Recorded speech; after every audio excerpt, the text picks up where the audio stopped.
Darmon, on commence par vous avec la politique. Il faut bien mériter la portion de truffe. Alors, selon un sondage IFOP, les Gilets jaunes sont toujours soutenus par une majorité de sondés, mais le soutien des électeurs, les Républicains, est à la baisse.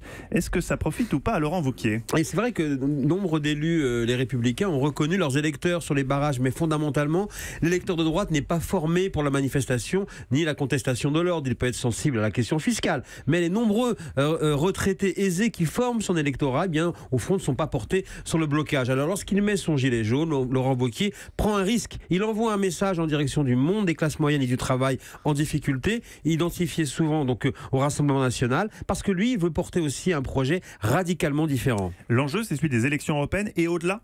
Oui, parce que Laurent Wauquiez ne peut être absent de cet événement marqueur des Gilets jaunes. C'est le ras-le-bol social et fiscal mélangé pour les responsables de la droite. Lorsqu'on en parle avec eux ces derniers jours, ils le disent tout simplement, le quinquennat d'Emmanuel Macron est arrêté. Mais ils sont lucides, pas certains pour autant que la droite soit à capacité de récupérer donc le pouvoir, disent-ils. Laurent Wauquiez a un souci, c'est de montrer qu'il est entouré, d'où la présentation ces jours-ci de son shadow cabinet, traduire un gouvernement de l'ombre sur le mode de l'opposition britannique. C'est destiné à faire émerger des talents et des troupes fidèle, parce qu'en fait, il sait qu'il est attendu au tournant après son score aux élections européennes. Plusieurs autres personnalités de la droite, et non des moindres, veulent le faire chuter. Bref, plus qu'un gilet jaune, politiquement, Laurent Wauquiez sait qu'il doit plutôt porter un gilet pare-balles.